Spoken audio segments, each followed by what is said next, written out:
Dear students, in this lecture, we will be discussing features of ancient Indian political thought pertaining to the post-Vedic period. Now, the Vedic period roughly stretches from the 1700 BC to the 600 BC. So, the post-Vedic period starts from 600 BC till 10th century AD. So, this is a long time, and the area under discussion is quite vast. In some points of time, particularly during the Maurya rule, during the time of Ashoka, and also during the Gupta period, particularly during the time of Samudragupta, almost the entire portion of modern India came within their jurisdiction. Again, on some other occasions, at some different points of time, the rule of one single ruler was not available over the entire area because the entire area was divided into different principalities and provinces. So, these features of the post-Vedic period relate to different aspects, different areas, and on different points of time.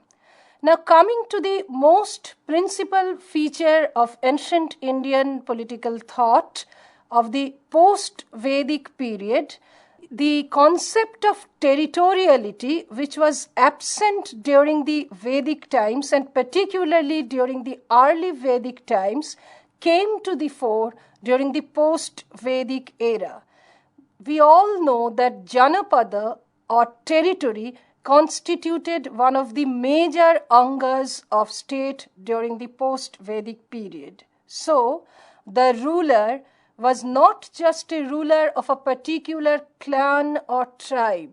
He was the ruler of a particular area. So, the modern concept of statecraft and the modern concept of monarch or the monarchical form of government gradually evolved from the late Vedic period, which crystallized into a kind of institution during the post-Vedic period. Now, looking at the features of the ancient Indian political thought during the post-Vedic period, we should remember a particular word which pertains to different features and different activities. That particular word is dharma. Dharma here means a particular essence and not a particular religion. In Sanskrit, it is said, dharayate yasa dharma. So, dharma here means the essence or the nature. Like, for instance, the dharma of a teacher is to teach, or the dharma of water is to flow from a higher plane to a lower plane. So, in this respect, the word dharma was used in the post-Vedic ancient Indian political thought. This dharma becomes an important constituent or component of the statecraft. For instance, let us begin with one of the principal features of the statecraft, which is called Raj Dharma.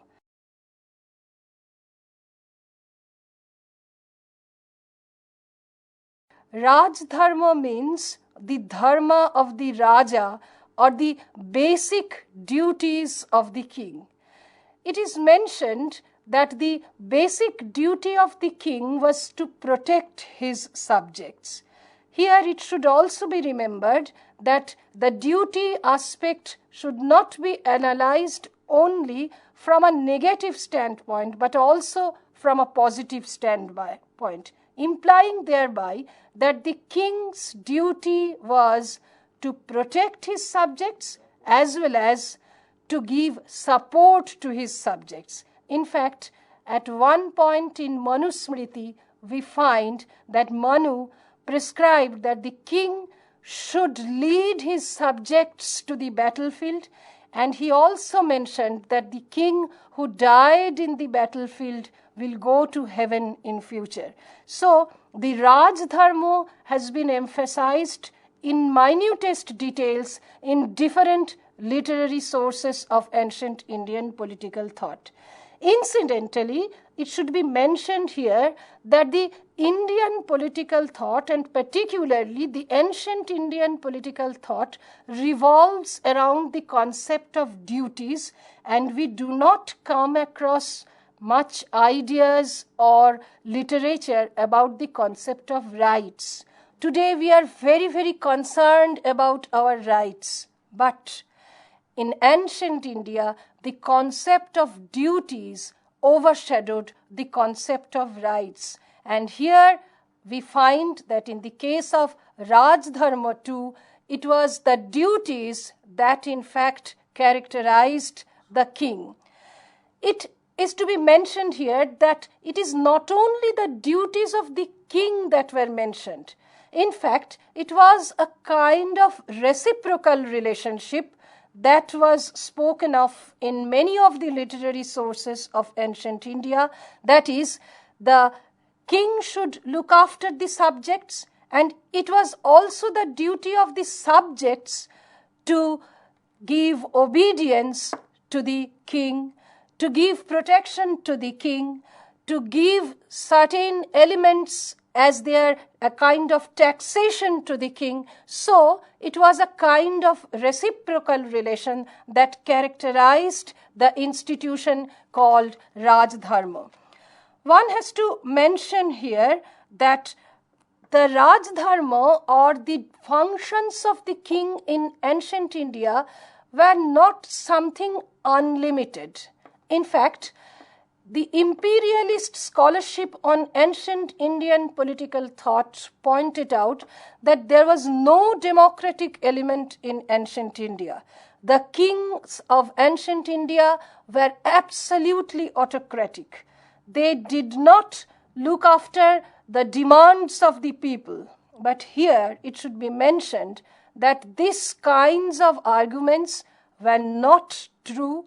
They were not based upon evidences. In fact, the evidences pointed to something else, that there were kinds of checks and limitations on the powers of the king.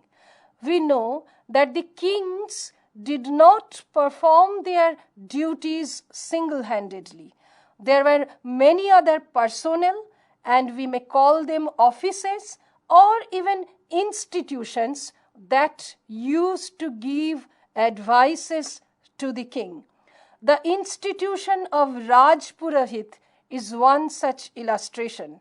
The Raj Purohit happens to be someone who was very, very scholarly, who knew the various aspects of statecraft, various aspects of administration and governance, and seldom do we come across a situation when the king did not listen to his advice. So the institution of Raj Purohit, along with the other Purohits, that is the priests, acted as some kind of checks and limitations on the apparently autocratic functioning and purview of the king. We know that the Western political thought from the 1930s talked about some kind of welfare state, which in fact was popularized by the post-Second World War European states and was followed by many of the newly independent states of 1950s and 1960s. Although the concept and the model of the welfare state today is not that popular, and a kind of neoliberal state has evolved, but it is to be mentioned here emphatically that the idea of welfare state is not something which is Western, which was given by some British scholars and British report during the time of the Second World War. No. The welfare state, the idea of welfare state, was present even in ancient India in the very concept of Raj Dharma.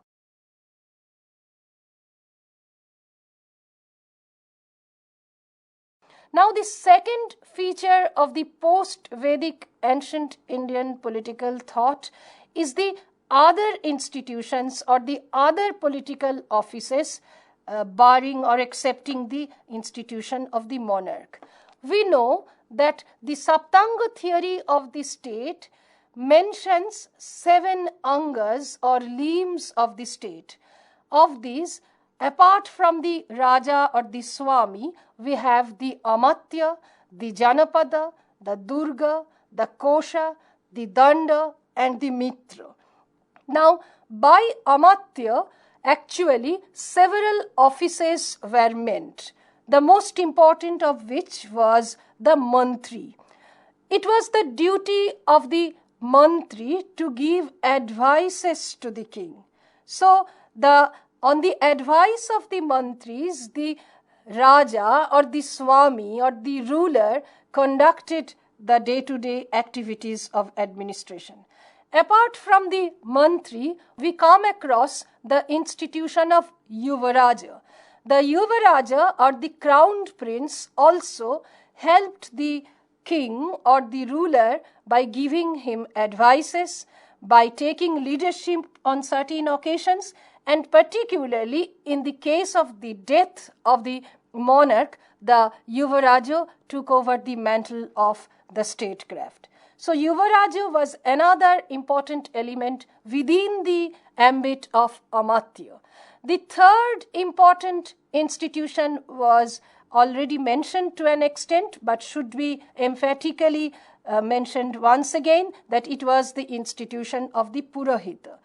Other than Purahita, Mantri and the institution of Yuvaraja, we also have some personnel who were described as Senanis, or those the soldiers or the commanders of army. So all these in fact helped the king, the Swami, in different aspects, and on the advice of these offices and institutions and personnel, the king conducted the administration, and it was the duty of the king to run the state successfully.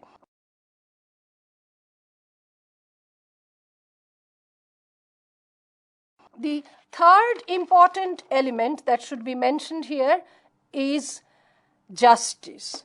Now, the exact Sanskrit word used to express justice again was dharma. But here, dharma was mentioned or to be analyzed from the perspective of dispensing justice. Justice happened to be one of the major duties of the king, to look after the legal disputes, to book the legal offenders, to give punishments to them, and finally to bring an order in the society. In fact, the Dharma Shastras, the Dharma Sutras and the Smriti literature talked about how the king should establish justice. In fact, the practical application and the dispensation of justice has been mentioned as Vyabhara or Vividha Padas. There were 18 different padas that were mentioned in different Dharma Shastras, which the king should take into consideration for dispensing justice in order to maintain law and order in the society. In this respect, the king was helped by different officials. Some of these officials have been mentioned in the Dharma Shastras as the Chief Justice, the Sabhya, the Smriti, the Ganaka, the Lekhaka, the Swapurusha, and particularly the Swarna and the Agni. It was mentioned that while court proceedings were going on, the witnesses and the offenders had to take oath in front of gold, water, and fire. All those mentioned in the courts were taken care of by the Ganakas and the Sabhyas, and in this way the king listened to the advices of the Purahitas, and on the basis of the points mentioned by the offenders and other legal advisors, the king ultimately took a decision. That decision was mentioned in the court by the Chief Justice, and ultimately the punishments and other offences were mentioned by the king in the royal code. So the different aspects of dispensation of justice were mentioned very clearly in the Dharma Shastras, in the Dharma Sutras, and in the Smriti literature. We have in fact come across 4 kinds of courts. One is the Pratisthita, that is the court which is established, whose existence was not moving from one place to another. The second one is the Apratisthita, means thereby that the courts were a kind of moving exercises where from one part of the state it moved to another part to help the subjects. And the 2 others were the Mudrita and the Shashita. Mudrita means the written documents that were used in the dispensation of justice. And the Shashita means the orders of the king that were from time to time released for a betterment of the society, for maintenance of the law and order in the society. But here, one point should be mentioned, that the king was considered to be the personification of justice. In other words, we may say that the king can do no wrong. It was the king who only can deliver justice. There is no other institution which could be utilized for the purpose. The king could certainly take advices from many institutions or offices, but ultimately it was the king who could only deliver justice. So here we find a kind of system bordering on elements of, we may say, autocracy, where the orders of the king remained final or absolute, or this is a justice with capital J. So the justice aspect is one of the major features of ancient Indian political thought pertaining to the post-Vedic period.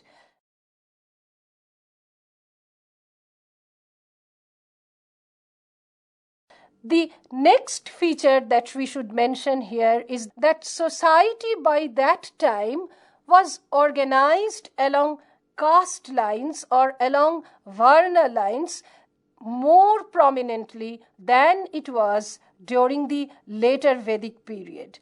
The casteism and the casteist manifestations were there in the post-Vedic ancient Indian society. It should also be mentioned here that from then on, casteism or casteist manifestations were not based upon profession or work. It became hereditary in its nature.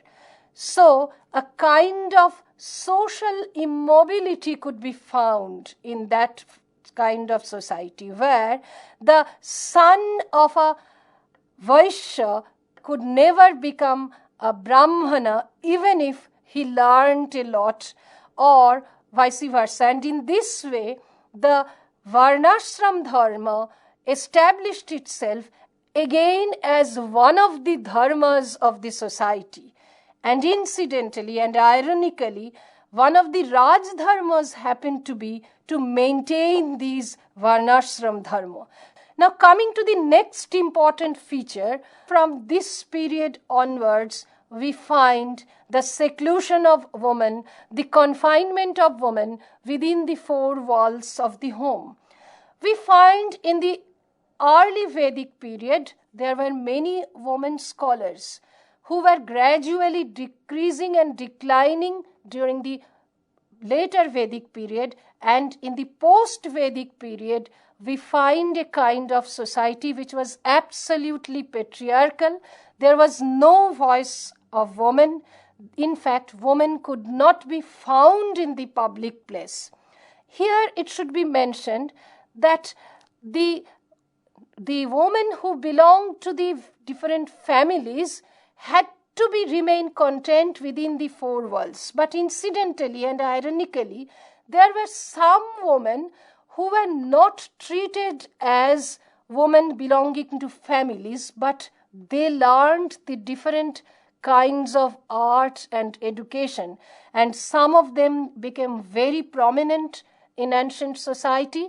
Some, in fact, happened to be great advisors to the king even.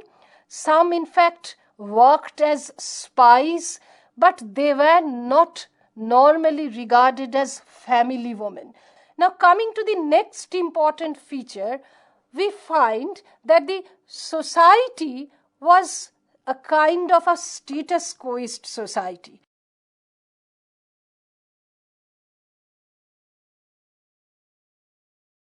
It was the changes were not allowed to a large extent by the rulers, by those in authority.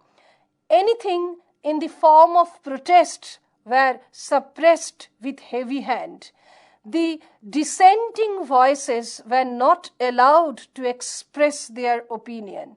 So gradually, the kind of constitutional monarchy and the checks and limitations that we were talking about came to an end, and gradually a kind of autocratic rule about which the Western scholars were so very critical, and the modern Indian rational mind was so very critical, gradually evolved during the post-Vedic period. From that time onwards, the expansion of territory, the integration of many people within a single empire gradually evolved, and the autocratic form of governance became almost the standard administrative structure.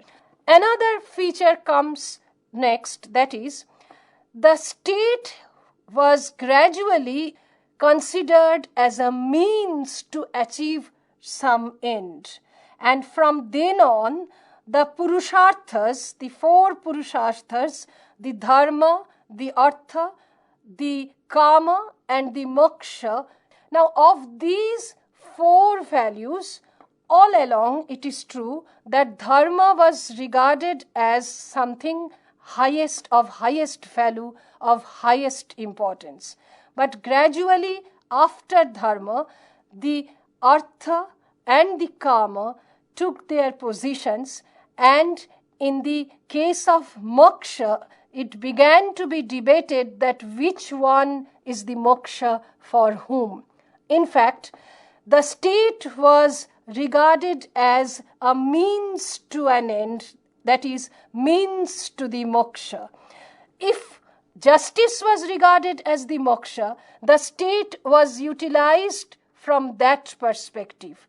If Artha was regarded as the moksha, the state was utilized from that perspective. If annexation of territories, if increasing the wealth of the state became the moksha, then again the state was utilized from that perspective. So the state became a means to an end. Here we can make a very sharp distinction between the ancient Indian idea of viewing the state with the Hegelian idea of state, which is so very important in the Western political thought. To Hegel, the dialectics and the process of dialectics ultimately lead to a position when the state became the absolute. It is the state which became an end. No one can in fact surpass that end. And the state does not become a means, it becomes an end in itself.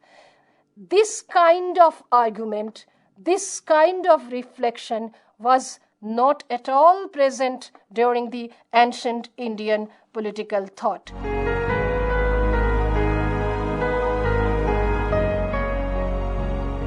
So we may summarize all these features by mentioning that the limited and the constitutional monarchy gradually led to a condition of some kind of autocratic monarchy.